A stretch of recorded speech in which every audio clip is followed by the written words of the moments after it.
নমস্কার দর্শক বন্ধুগণ, আলিপুর আবহাওয়া দপ্তরের লেটেস্ট রিপোর্ট অনুযায়ী আগামীকাল রবিবার থেকে উত্তর ও দক্ষিণবঙ্গের বিভিন্ন জেলায় ভারী থেকে অতি ভারী বৃষ্টির সম্ভাবনা রয়েছে।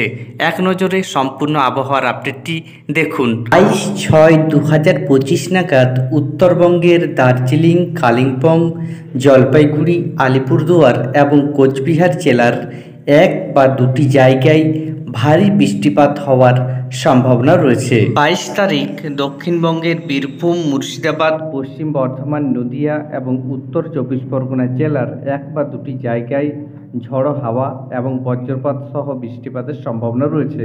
এছাড়া দক্ষিণবঙ্গের বীরভূম এবং মুর্শিদাবাদ জেলার এক বা দুটি জায়গায় ভারী বৃষ্টিপাত হওয়ার সম্ভাবনা রয়েছে। দক্ষিণবঙ্গের বাকি জেলাগুলিতে এক বা দুটি জায়গায় ঝড় ও বজ্রপাত সহ বৃষ্টিপাতের সম্ভাবনা রয়েছে। 23/6/2025 নাগাদ উত্তরবঙ্গের দার্জিলিং, কালিম্পং, জলপাইগুড়ি এবং আলিপুরদুয়ার জেলার এক বা দুটি জায়গায় ভারী থেকে অতি ভারী বৃষ্টিপাত হওয়ার সম্ভাবনা রয়েছে। এছাড়া উত্তরবঙ্গের কোচবিহার এবং উত্তর দিনাজপুর জেলার এক বা দুটি জায়গায় 23 তারিখ নাগাদ ভারী বৃষ্টিপাত হওয়ার সম্ভাবনা রয়েছে।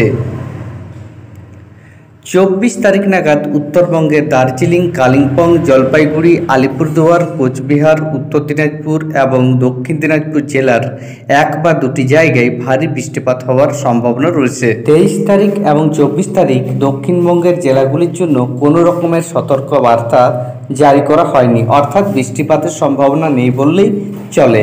24 তারিখ নাগাদ উত্তরবঙ্গের দার্জিলিং, কালিম্পং, জলপাইগুড়ি, আলিপুরদুয়ার, কোচবিহার, উত্তর দিনাজপুর এবং দক্ষিণ দিনাজপুর জেলার এক বা দুটি জায়গায় ভারী বৃষ্টিপাত হওয়ার সম্ভাবনা রয়েছে।